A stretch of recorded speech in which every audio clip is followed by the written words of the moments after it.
कल्पना करा, भारतातील एका तुरुंगात बसलेला एक गँगस्टर आणि त्याच्या मागे लागलेत थेट अमेरिकेची FBI.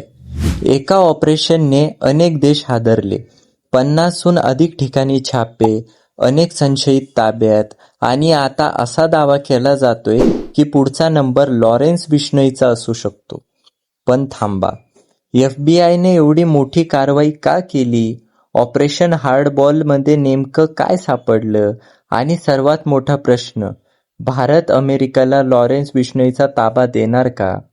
या व्हिडिओच्या शेवटी तुम्हाला अशी माहिती सांगणार आहे ज्यामुळे या संपूर्ण प्रकरणाकडे पाहण्याचा तुमचा दृष्टिकोन हा बदलू शकतो. त्यामुळे हा व्हिडिओ शेवटपर्यंत नक्की पहा. गेल्या काही दिवसात अमेरिकेच्या FBIने ऑपरेशन हार्डबॉल नावाची मोठी मोहीम सुरू केली आहे. ही साधी पोलीस कारवाई नव्हती. अमेरिका, कॅनडा आणि इतर देशांमध्ये एकाच वेळी धाडी टाकण्यात आल्या.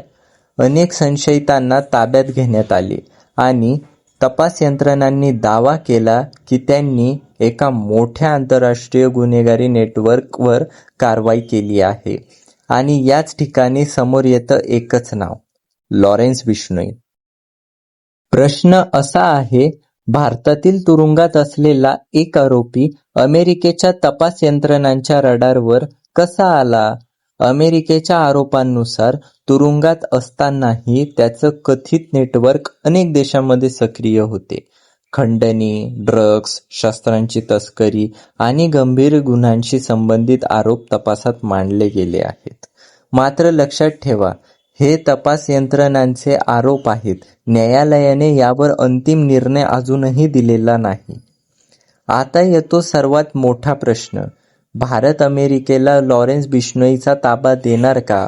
सोशल मीडियावर अनेक दावे हे व्हायरल होत आहेत. काही जण म्हणत आहेत की FBI त्याला अमेरिकेत नेणार, तर काहींचा दावा आहे की त्याच्यावर भारतातच खटले सुरू राहतील. पण वास्तव काय? आजपर्यंत भारत सरकारने अशा कोणत्याही प्रत्यार्पणाची अधिकृत घोषणाही केलेली नाही. म्हणजेच सध्या हा विषय चर्चेत असला तरी अंतिम निर्णय झालेला नाही. तज्ज्ञांच्या मते अशी मागणी झाली तरी प्रत्यार्पणाची प्रक्रिया सोपी नसते. भारतातील प्रलंबित खटले, न्यायालयीन प्रक्रिया आणि दोन्ही देशांमधील कायदेशीर नियम यांचा विचार हा करावा लागतो.